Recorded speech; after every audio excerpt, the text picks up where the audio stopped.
welcome once again to our week and to Marilyn Hawes. And we've got our hero to mention first, haven't we, Alan Bates? Oh. And well, he's got the mega gong, which he should have. And I'll tell you what, because I'm naughty, the first thing I said was, compare that with Sir Keir Starmer. Oh, for who sure. has got his knighthood just because he got away with performing a job in the civil service. Yes. The gongs are giving, or the knighthoods are given out on that basis. You've kept your nose to the grindstone. Some haven't even done that, and therefore, as a political leader, as a civil servant, you automatically get a gong. I mean, it makes a mockery of it. It does. It's a complete mockery. And this dear old Alan, he's just not the man of the moment. He's the man of the century. I would say for me, he's the first person I have ever thought, good decision, right decision, spot on, absolutely deserved, and just shines a light on what it should be. But you can look at me as Sir Rod Stewart. Oh, please. You know, I mean, honestly, all these other people that I don't know, I just don't, but he really deserved it in spades. And I'm so glad that was I literally cheered when I saw it. Well done, Alan. And God, maybe he should stand for Prime Minister, eh? Well, there you go. Yes. Couldn't do any worse than what we've got. Well, I don't know. I mean, we're on air just before the manifesto comes out for reform, of course. No, it's not a manifesto. It's a contract. Yes, I know. It's a contract. So goodness only knows, I mean, what it's going to say. I mean, it would be interesting, but I get so depressed watching it all. Well, it's not the depression, it's the cynicism we rightly built up, because they all say what they know we want to hear, and none of them will ever complete a quarter of what they say. I was saying, and what we know they won't do. And they're more or less dancing around the lamppost, it is just replacing the deck chairs on the Titanic, isn't it? They're just using different phrases that actually mean pretty much the same thing. I just worry that I always worry about what people don't say says more, you know? It does indeed, and Sir Keir has said very little, so that makes me even more absolutely, and frightened. Absolutely. Think people. I don't trust him. No, I don't trust him, and most don't. No, you've got the terrible thought here, Marilyn, and this is worth pondering over philosophically. That it looks as though Labour are going to get in with 1/3 of the vote, with a massive majority. Now, that smacks of China and various other non-democratic places. It is frightening. It is frightening. They've got to do something, and I never, ever thought I would ever say this. They've got to get PR in here. They have to. They absolutely have to. Because there was somebody the other day saying, he was on the radio, he was on 5 Live, and he said, I am not Tory, but I have to say our Tory MP is amazing. I actually want to vote Labour because that's my affiliation. But I don't want the Labour MP in our town because he's useless. But so who do I vote for? And that's the point. That is actually the point. I mean, we have had the Tory guy come around and knock on the door. We've had a leaflet from Lib Dem, haven't seen sight nor sound of him. And there's another 5 running candidates who we haven't seen. So I am going to a husting on Wednesday night, which should be quite interesting. I don't know what to expect, but there are 7 candidates because I don't know. Well, the boundaries were changed, weren't they? Because of the different populations, that some MPs had too many residents, if you like, in their constituency, which was going to make their workload absolutely awful. So that's why they've rejigged the boundaries. So part of Bedfordshire now has gone into Hertfordshire, right, into Hitchin area, and there's a lot of that going on. So you don't really know who your MP is. I mean, I have no idea who the Labour MP is or any of them are. But I thought it would be interesting to go along. I don't know how a husting runs. I mean, if it ends up as a a free-for-all and a shouting match, I shan't be staying very long. It'll be Speaker's Corner on steroids, I venture Oh to. yeah, that's the only thing that works. And guess who's the chair? Oh my God. Go on. We've got the Bishop of Bedford as the chairperson. Oh, The he Bishop is. of Bedford. Now, how do these people get into I their know, I situation? know. Will you stop bishoping and Oh, get out of politics, in other words, and oh, they start should looking keep after their the flock? nose out of politics. It's not, and he's awful. He's so weak. I can't bear weak handshakes. And honestly, it's like shaking a cod fillet when you shake his hand. It's horrible. And I don't like that at all. I don't want a handshake where my knuckles are cracked, but it's just, oh, he's You've awful. got to He's go over to awful. Spain. And France. It's all kissy kissy. Never mind this I would handshake not want to rubbish. kissy the Bishop of Bedford, believe me. Well, But I think he's probably going to this know I'm in his audience because I'm not. I really, if I feel strongly, I'm not a great one for going through the chair. I just stand up and say something, and we'll see. But I've told my friend who wants me to take her because she hasn't got a car. I said I can tell you now. How long I stay is questionable because if I've had enough, I should just go, and you have to take someone else to take you home. Well, there But you go. I mean, the old situation about first past the post was I adopted because the theory was that you would get a strong government and not a European type government when there were yes, so many parties, they could never reach a decision and it was all wishy-washy. mm. So there was sense. There was sense in the days when the Tory party were different from the Labour party and vice versa. Now they're all the same. Forget it. We might have as well have had, and we're going to get, I think, within the next 10 years, PR. I Oh, I do think hope so. so. I think if the one thing I think that will happen, I mean, whatever you think about Nigel Farage, he is fearless. Oh, yeah, listen, that was a Freudian slip. Nigel Sherrard. No, carry on. He's fearless because and rightly so, he says there should be a debate on Sky or ITV, BBC, whatever, with all four parties. Yes. And it's true. Ed Davey should be up against them. Why can't they just made an assumption that it's a two-horse race and nobody else is going to get, but somebody might want to hear what the Green Party's got to say or what Lib Dems have Really? got to say. Well, I mean, nonetheless, the opportunity should be there. They have just taken this decision that Labour, I mean, it's in the bag. Basically, the election's over. Until the fat lady sings, you don't know. No, that's true. But But what I think, it amused me the other day seeing the Green Party displayed, and they've always got the leader in front, a young lady, and behind they've got the supporters. And there were about 8 of them, all dressed in green. So I thought, well, it's a bit OTT that. But anyway, but looking at them individually, all the fellas, 90% of them, had their hair tied in a ponytail at the back because they didn't want to present before the camera with their hair normally coming down to their hips. a bunch of And tree I thought, huggers, come on, that sums it up, doesn't it? bunch of tree huggers, eh? Yes. But it still Oh, gives no. you the opportunity, though, and that's why. And Farage was saying that he was going to write to Ofcom because this is not right, yeah. And he's also saying, of course, if he gets, I don't know, 6 million votes and he doesn't get many seats, then I think he is the one that will push for PR. Yes, I mean, He the is the last one that poll will. at weekend sort of said they could get up to 7. Well, it's a darn sight better than 2 that's been mentioned Well, in absolutely. previous I mean, but polls. he will be, whether you like him or not, and I can't decide whether I do or not. He will be an irritant. He'll be a thorn in the side. Oh, yes. Well, he's He promised to will do that. be Prime Minister's Question Time. It will be well worth watching every week. Well, he's had a lot of practice in Europe, and that's exactly the same case as he's going to make over in Westminster. If he gets past Clacton, of course.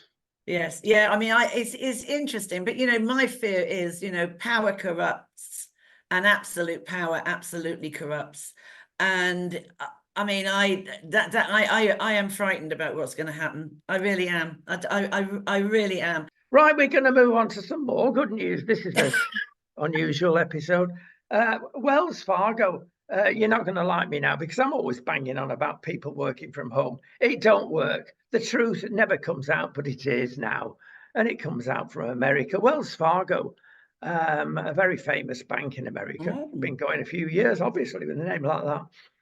And they've said, get back to work, because most of the workers, until recently, 3 days at home, 2 days in the office. Now, I noticed this when phoning banks and building sites in the UK. I can always tell whether they're working from home, and it isn't the baby crying in the background. It's the fact that it takes them twice as long to get the right answer, because they have to get it on another computer, which doesn't work because they're working from home.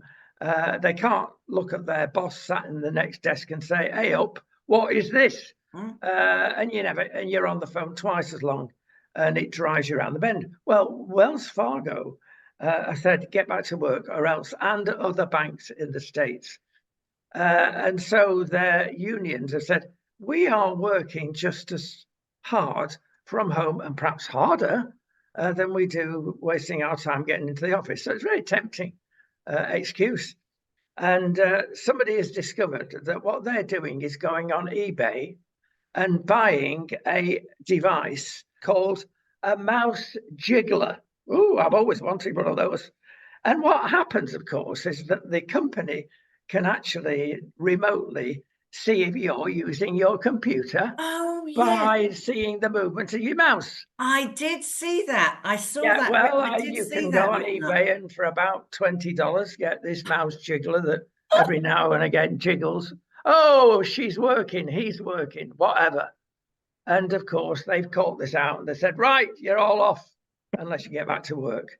And yeah, there you go. Most people want to stay at home and get the best of both worlds, I would think. But you can't do it. I'm sorry, it affects the business. And it's been proved absolutely. There you go.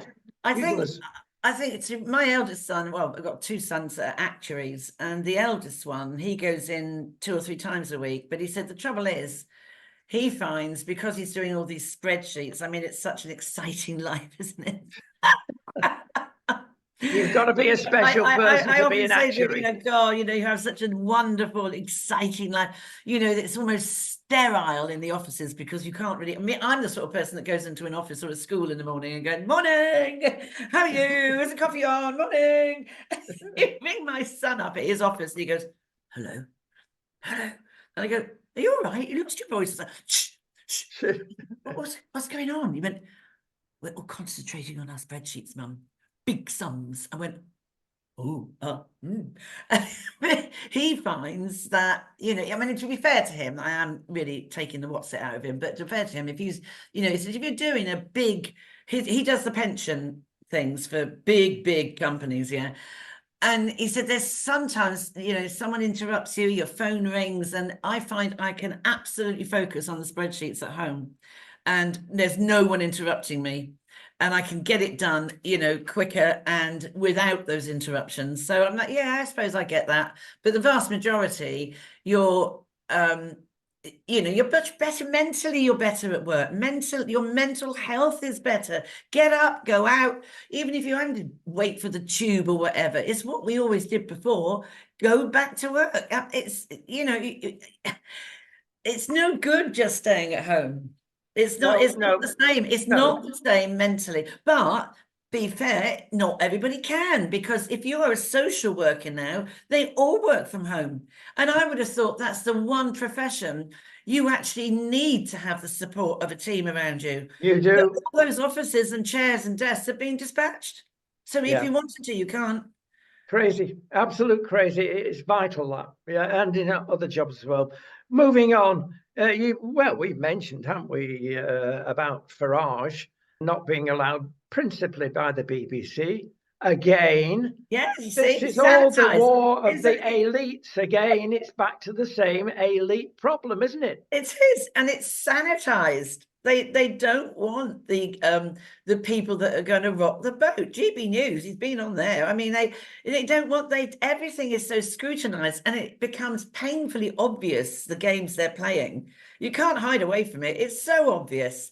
And to me, that's not good news. That's not good media, that you are, containing and dumbing people down. You shouldn't be dumbing people down. People are entitled to their opinion. Well, because you're not anymore, are you? No, not that they would, admit that. Let's talk about London, about knife crime, about gun crime, and the spectacular data coming out from recent figures. Last year, gun crime fell, and there were only 350 odd incidents of gun crime. Only. I'm comparing that with the US, where a village will have that many gun incidents, never mind a massive town like London. It really is falling, but of course, what's replacing it is even more lethal sometimes, that being the knife crime. Absolutely. It's a fashion, it appears to be, that everybody's got to have a knife. Well, some of the kids will tell you in the secondary schools when I've asked them, even nice kids, that they'll say, the school isn't dealing with bullying, so I thought I'd carry a knife just in case. And I said, well, number one, it's illegal. Number two, if you were found with it at school, you're going to be expelled. And also 75% of kids carrying knives are not in gangs. They are carrying it for other protection issues as they see it, and they're misinformed that 50% of those kids are stabbed with their own knife. If somebody from a gang finds it and finds a knife, they will be stabbed with it. So it's a very dangerous thing to do, and it is illegal. But I mean, there are girls of 8 years old carrying knives for people, and kids of 9 and 8 years old, 7 years old, carrying guns or concealing guns, because the criminal age of responsibility is age 10. So they can't be nicked. So these people aren't stupid. They know who to target. And there's always going to be a payout for them, and we're living in hard times. So people are going, oh, this has been going on for ages. What you're suggesting is mum and dad are turning blind eyes to this. Well, yes, and I said this, I've said this for ages, that, with all the cutbacks and everything, and the cost of living crisis, I've said it for 18 months now. You watch crime rates go up. I find it extraordinary, the rigging of the figures, that crime has come down. No, it hasn't. No, it hasn't. There were, the police constabularies. I was reading at the weekend a very good article by the chief of Greater Manchester Police. Now, he takes no nonsense at all. They were in special measures. They are now considered the best force in the country, and he has you cannot get away. Leadership is paramount. It doesn't matter whether you're running John Lewis or a school. The person at the top is the one that denotes how that organization is going to run. Nobody is to have tattoos that can be on show. No police officer is wearing rainbow socks. No one's doing this. No officer is to have any badges or anything other than the uniform. That, and there'll be respect for the position you're in. Oh my word, amazing guy. He's made such a difference, because he's come in, not woke, told him straight, with the expectation of what he is expecting and what they are expected to do, and the caveat if you don't. And that's how you run an organization. Yes, in fact, that's how you could run a family. Well, exactly right. Somebody has to call the shots, and you can't go around thinking that, this is what you hear all the time. Oh, I want to be their friend. No, you don't want to be their friend. You can be later on in life, but right now, your job, even if it makes you unpopular, is to smooth the rocky road and the wave machine that is called teenage years and before. And it's a hard job being a parent, and to parent properly is hard, but the benefits are massive. And if you get it right in the early years, the children know where they stand, and they know if they step over, something is going out of their life. Like my daughter, I mean, she lost her pony because I said, I'm not being lied to. You lie to me, then your best, most loved thing is going. And she did lie, and she did it a couple of times. I said, you had your first chance. You're not getting another bite of the cherry. Polly the pony goes. And she was gutted. I said, shouldn't have lied then, should you? I told you, I warned you. And I said, you do not lie. And off it went. And I mean, she was heartbroken, but tough luck. Yeah, in the long run, they look back and appreciate those Oh, things she like does, that. because she's often said to me, now she's what, 43 years old. She said to me, I would never, Mum, if you hadn't taken that stance, I would never have ended up with the A levels, the degree I got. She was communications director for Sheikh Mohammed, 7 years in Dubai. She's now a millionaire, multi-millionaire. She said, I would never be in this position if you had not been so strict. And it was most unpleasant. I've still got the scars. Yes, yeah. Right, I'm going to give you some more good news now. It's full of good news today, isn't it? Aspirin. Now, we keep finding goodies about aspirin, how it can help things that we always used to take aspirin for headaches. And then it became known it thins your blood, which helps in certain circumstances. Aspirin actually is a long time natural drug. It was being used 3,500 years ago by the Egyptians. Wow. And they get it from lime bark. So there you go, plenty of lime trees in UK. So we could have done it. The Egyptians did. Recent evidence out of the States has found that the two major cancers, which are breast and colorectal, can be really helped because what happens here is that the immune system, and we're getting to know more and more about this, actually is boosted by aspirin. And the immune system kills off cancers before they start, and even after treatment when they exist, because you can't always get every bit of cancer out of your body, even by operation. Yeah, and that's the trouble. Once you open the body, the air gets in and the cells can have They a are field day, fed. can't they? Yeah. Yeah. Well, aspirin does a good job. I mean, it's not a cure-all, but it is a significant help to the medics.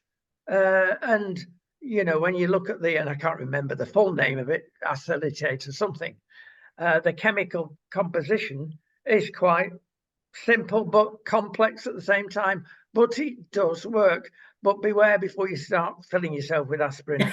You can't take too much aspirins because you don't want your blood too thin, else you bleed everywhere. The other hint, by the way, is you get older, you often bruise very badly. Yeah. And often it's because you're on not only aspirin, but there are various supplements which you think are innocuous, but they're not. They thin the blood. So if you start bruising everywhere, 99% you've not got a rare cancerous disease.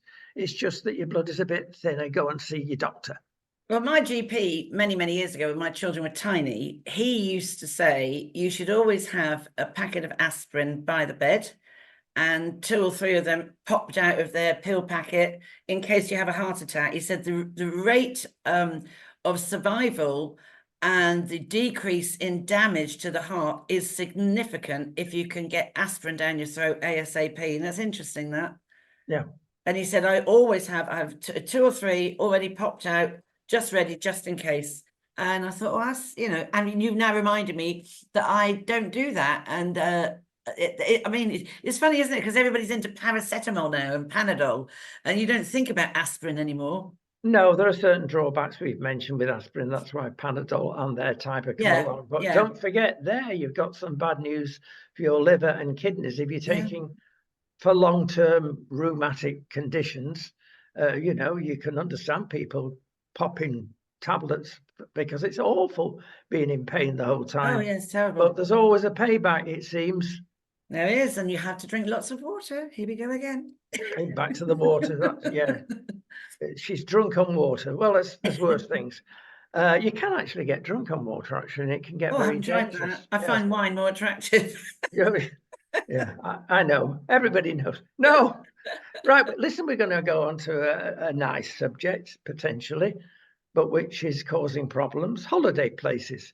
And as we've mentioned on a previous program, that we seem to inhabit, where we live, holiday places.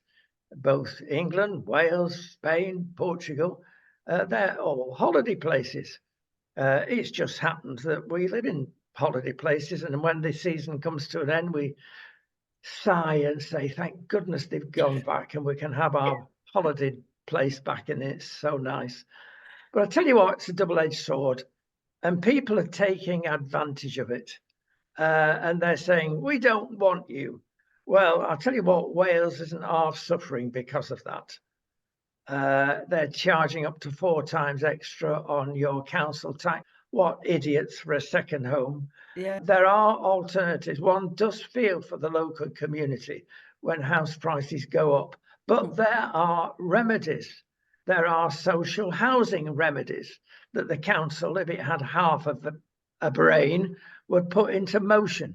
The thing not to do is to take to the streets, Devon, Cornwall, Wales, parts of Scotland, and say, go home, we don't want you. Yeah, it's crazy.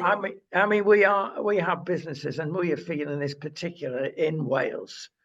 People are not coming. They're saying they don't want us.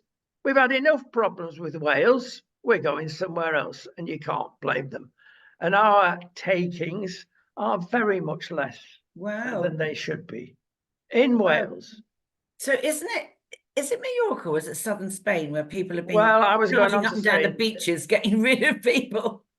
Both in the Balearic Islands, which is Mallorca, Ibiza, etc. Yeah. Menorca, and over in the Canaries, in the Canaries, they're on the streets, and they're on the streets in Barcelona and other places. But I don't think the Brits travel well, do we? You know, no, there is get a few cheap beers down their throat, and they kick off and they're rowdy. And who wants people it's like not that? just the Brits. It's the Germans. Yes. And other nations. We've all got problems. We all bring something to the party, not very nice things.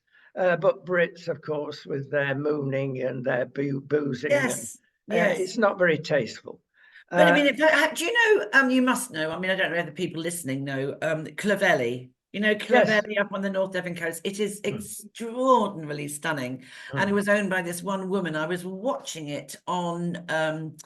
Oh my God, it was a travel program of places around the country. And I went there twice as a little girl, and it's extraordinary. They get over 1 million visitors every year there. Yeah, they kill most of them off down the main high street when you try and get to this. Yes. But it's only a very tiny village, isn't it? With this steep incline coming up. Yes. But they have over 1 million. Now, the thing is here, 2 major travel companies in Britain yesterday actually announced, we're not going to Spain anymore. We're not shipping you over anymore. Wow. We've had too much trouble.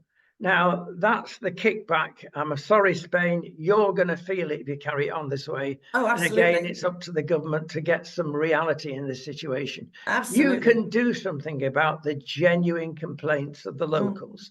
They are genuine, but as usual, the activists, those rotten lots of people that take on the whole world and make the world a much more miserable place. If you're called an activist, I think it's a downer. Not an I agree.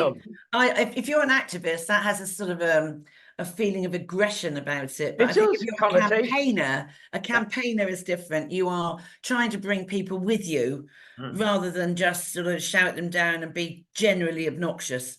Yeah, you're using the brain as a campaigner. Right, exactly right. And campaigning means you're trying to change hearts and minds and do it in a way that is intellectual, not just raucous. There are other solutions, folks. Let's get the politicians to do something useful for a change. Oh, that won't happen. Oh my God, hell will freeze over before that happens.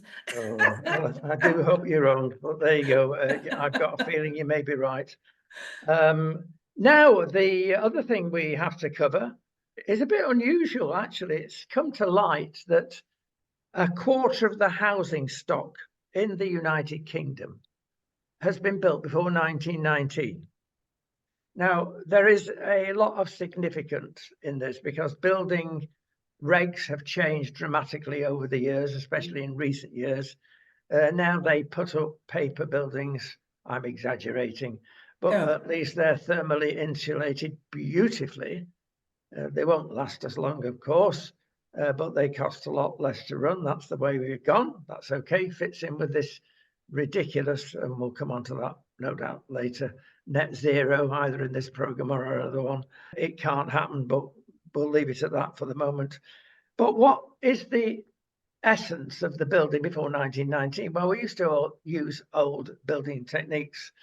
And in the very old buildings, we used to use a lot of lime in the mortar between the bricks, as an example. And that helps the house to breathe. Oh.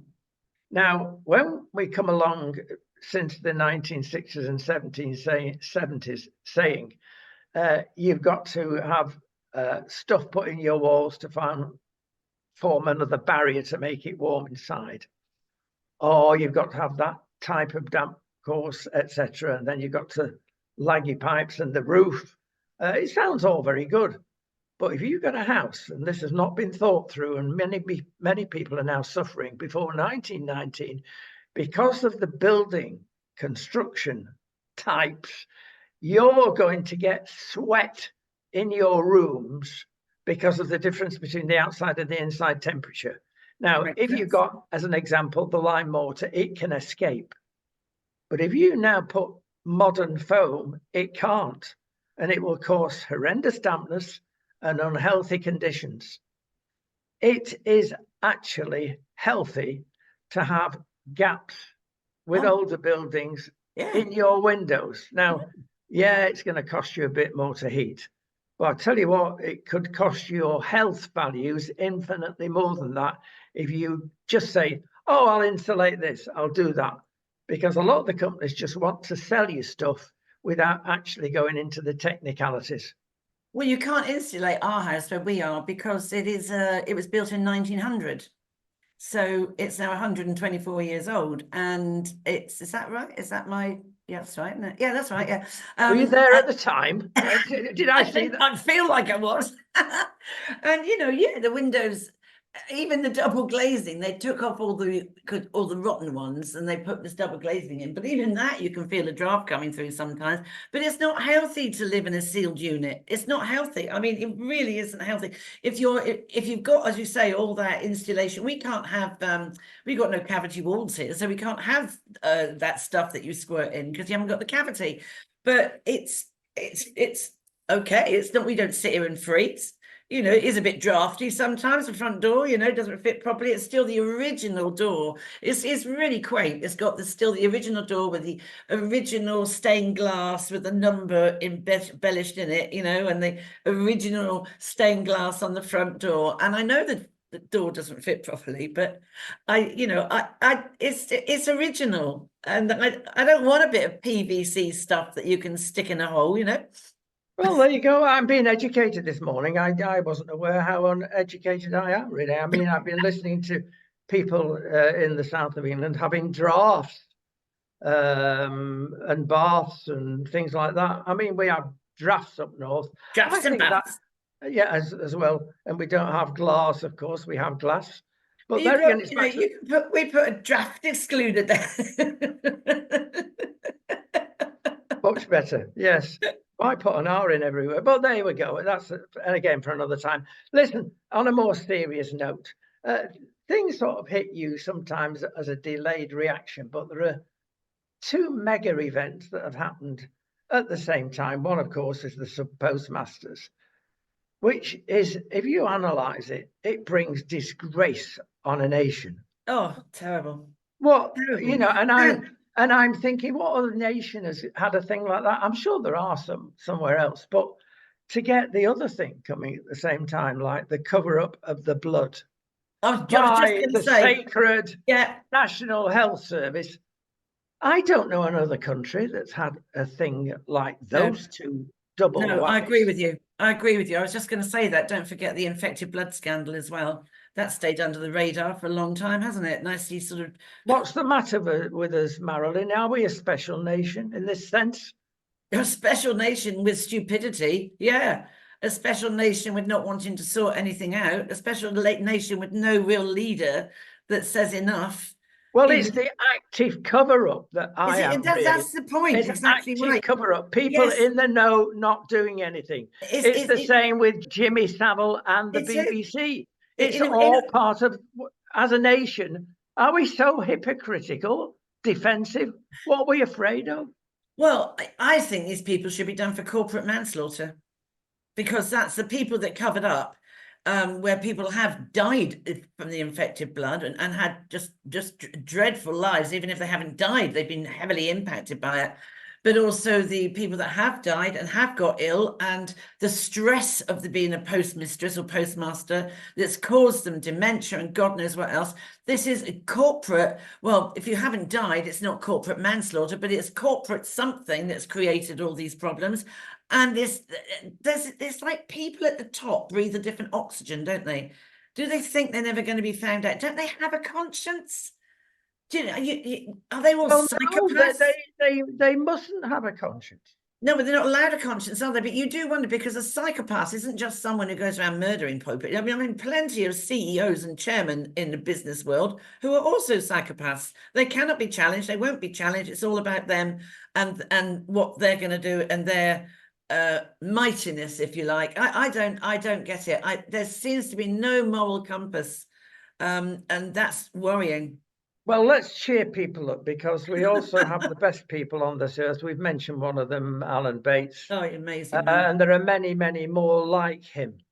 We're a strange nation, a nation of extremes. I'll tell you what, there's a real parallel between here in Spain and back in the UK, because you've got a absolute divergence.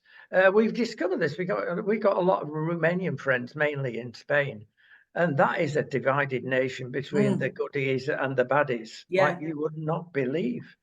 This is not unique to the United Kingdom, but it is there, and it represents a split. And certainly the US and Britain, particularly at the moment, are split. The elections in both countries are not helping that. But I want to bring a bit of light here, and I want to mention immigration. Have we got it all wrong? I believe we have throughout Europe, not just Yes. in the United Kingdom. It's not just us, I agree. Let's go to Japan. Now, Japan have just passed a law freeing up a lighter touch, if you must, about immigration. And they put another law through. And let's see what the Japanese lighter touch is.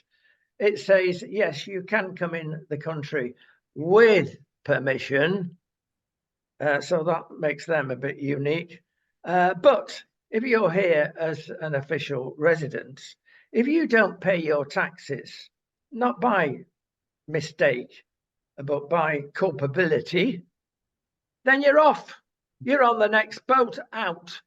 There you are. Really? No There you are. No And they nonsense. go further. If you commit a crime, not like the United Kingdom where you're cosseted in an open prison, if you're lucky or unlucky, they say, you're off ski, you're out. Now, can we learn something from the Japanese? Well, it's not exactly a difficult thing to learn, is it? You know, you've come here with, if you want to come through the proper route, come with your, I mean, I do think we shouldn't let people that are earning less than a certain band. Do you know what I mean? You can't About come in here. 38,000 now. That's right. If you're not earning that, then you're not coming in. But you have to have the deterrence, but it isn't just here, it's everywhere, isn't it? I mean, look at America with the Mexicans that are coming in over there, and they've got problems. Everywhere's got problems. It's not just us, but I think it's how it's dealt with, and I think that's right with the Japanese. Don't blame them. Someone at the top is saying, enough, off you go. And there aren't people challenging them going, oh, but we're a nice country, we let people come in. Yeah, we let them come in that have got criminality in their own countries. And then this is what bothers me about Starmer. There was a thing the other night with Rishi Sunak, and he was saying, well, we have a plan that, well, you can call it a plan, the Rwanda thing, but at least they're doing something. And he said, so what are you going to do? What are you going to do? You don't believe in any form of incarceration or in a holding bay. What are you going to do? Let them just go. What are you going to do? And he couldn't answer it. And that is a worry. That worries me, because in Australia, they send them all to an island, don't they? Well, let me tell you, and we hinted at it earlier, about the non-say, the non-speak Yeah. of Sir Keir. It is clear from their manifesto that there's going to be an absolute difference philosophically. You think, oh, philosophy doesn't interest me. Well, it better start, because I'll tell you what is going to happen on that. And it's important. The number of things that are beeping above the parapet. Number one, votes for 16-year-olds. We've discussed it in the past. That's a nonsense for various reasons. We won't bore the viewers again with the reasons. We've already covered them. That's the first change, and it's blatantly there because the young people, 90% of them, those are the figures, will vote Labour. That's what it's there for no other reason. Yeah. The other thing that's sneaking out is that when you get to 80, you get out of the House of Lords very quickly. I'm sorry, there's quite a lot of the 80-year-olds plus in the House of Lords that are infinitely better than the young people that are put there. They've got life experience. Yeah, there may be a point to getting elected second assembly. That's up for discussion. But there's lots of things coming out like that are going to change our philosophy. Beware, people are already saying this is what's going to happen. You don't know the half of what Sir Keir has got up his sleeve, a lot more than he says. Absolutely He right. is going to look after his buddies in the People judiciary. need to be very careful. We've still got, what, 2 weeks to go. People need to think very, very carefully about what's going on. They really do. And as I say, when he's challenged, he doesn't like being challenged. And when he's challenged, he doesn't have the answer just like that. He doesn't know what to say. And does he just not know, or does he not know how to answer without incriminating himself? And I mean, I don't trust him. I do not trust him. And as I say, it's what he's not saying that bothers me, about our defence, all that sort of stuff. You know, what about, I mean, I think personally, I still don't know who I'm going to vote for. Well, it won't be him, but I still don't see the problem with some form of national service. I don't see, because if we don't start encouraging youngsters to come forward, they might find they actually like it and go into the military. And we need that, because we're in a place in history now where it is really quite dangerous. And when I saw the planes flying over at the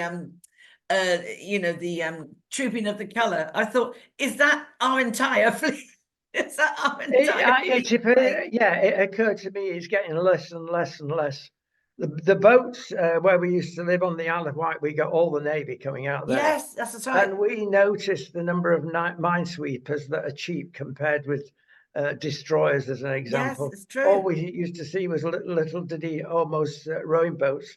Yeah, they're not very sophisticated. I don't know. But having said that, we're getting less and less and less. We are. And when I saw them going over, I thought, well, is that it? Is that all our planes up in the sky flying over Buckingham Palace? Well, now they've been replaced by the fireworks on New Year's Eve. The fireworks are great in London on New Year's Eve. I'll tell you what, though, on a light note, I mean, I just adore Prince Louis. He is so funny. He just can't help himself by being, I don't know if you saw any of it, but there they were watching the Horse Guards thing from someone's office, and he was playing with the curtain pulleys, and then he heard the bagpipes playing, and he's like dancing to the bagpipes. He can't help himself. He is such a natural comic. He's a little sweetheart, and beware, Harry started off that way, didn't he? Oh, let's hope we've not got another Harry on our hands. Well, this is the problem, of course. Listen, I've got a photograph taken on the balcony that I think says everything. And I'm going to put it up for the viewers now as a possible solution for our nation. Well, there we are. That's a bit of a stunning portrait. Now, what is George on the left doing? Is he praying for the nation? Now, have things got that bad? Oh, please, can it not stop? Can it stop raining, please? Probably was that, yes. When is lunch? But I think sometimes, yes, a picture, 1,000 words, etc. They are. It's at least worth thinking about. Listen, we've got to go. But they are lovely kids. They really are. And Charlotte makes me laugh. Princess Charlotte. She is She's funny. There was, she's going to look that she's going to look that age when she's at 30, isn't she? Oh, I don't know if you noticed when they were playing the national anthem for about the 10th time that morning, and there was like little Louis, obviously not trying to, just still sort of, and she just nudges. Yeah. Yes, yes. They're beautiful kids. They really are lovely. Right. Yeah. No, we have to go. Enough of this. No, not quite yet, because we've not had our recipe for the day, and we've got to finish on this. And it's which foods are bad for you. And honestly, a lot of the doctors and the scientists get it so wrong. So I've got a list here of bad foods, which are actually, with some caveats, very good for you. We'll start with popcorn. Oh, you can't have that. Visions of the cinema, syrupy stuff all over it, loads of salt. Well, if you do it correctly, popcorn is extremely helpful and healthy, and it's non-gluten, of course. Yeah. And as long as you don't put too much salt on, maple syrup is perhaps the best of the syrups if you want to get a syrup on it. But actually, popcorn, air-popped popcorn, as it's called, is very low in calories. So you can stuff yourself through the whole film. There you go. Secondly, another bad thing is peanut butter. Oh, it's disgusting. Well, it's a fantastic source of protein. Oh. And if you want to keep your muscles going, especially in old age, then you need protein. And either I get my protein somewhere else, not from peanut butter, thanks.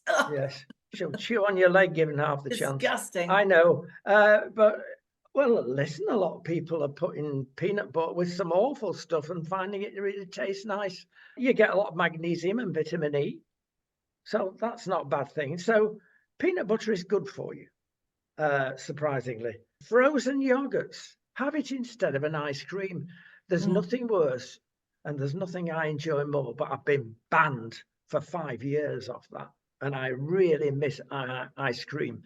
My pop used to make homemade ice cream in our shop and sell it out of butter and eggs and cream. Oh, unbelievable. You'll be salivating in a minute. Move on. Oh, yeah. Good ice cream. Anyway, it's banned. So get yourself a frozen yogurt, high in protein, of course, and again, essential for muscle growth. And don't put sugars in. Have a few berries on the top of it if you want to enhance it a bit. And one for you, Marilyn. There was more here. Stout. Now, this used to be good for full of iron. Ex-pregnant ladies, or even before sometimes. Plenty of iron in that. And the good old 1 pint of thick and creamy is apparently very good for you. Very good for feeding mothers. Blood. Very good for. I used to have that when I was breastfeeding my first son. I used to have a Guinness every day. God, was he drunk? Was he drunk? Yeah, helped him sleep. Well, it improves actually blood circulation as well. Helps your risk of clots and heart attacks, etc. So there you go. Processed cheese. I can't think of anything. I love cheese. I've been allowed some cheese now. But even processed cheese is actually very good. It's vitamin K2 it gives you. So a bit of that. Again, excess is no good in anything. But the right quantities of stuff. Dark chocolate. I'm appealing to you now. Dark chocolate.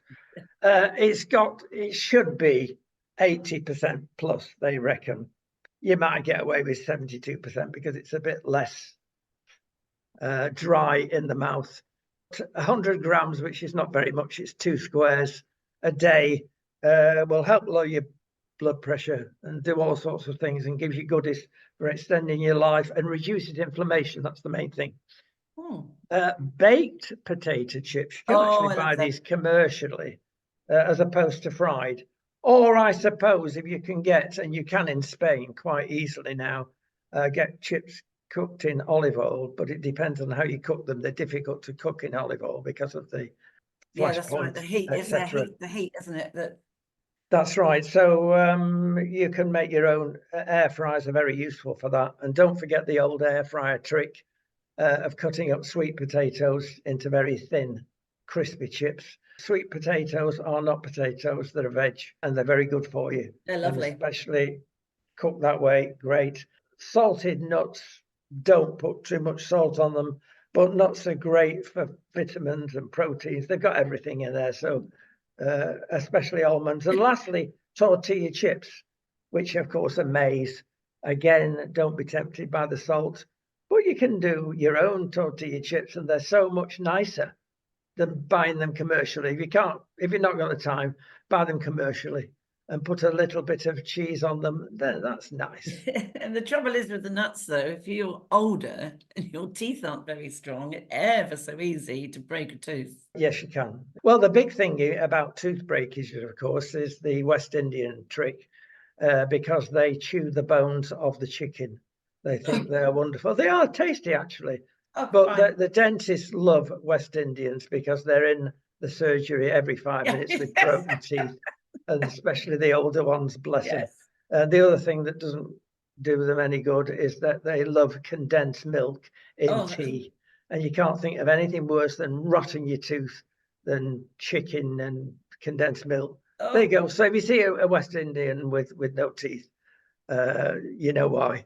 That's it. We've done. Is there anything you want to add to the occasion before we go? No, thank you. I'm just going to have a coffee. Yeah, that's all right. Coffee can be good as well.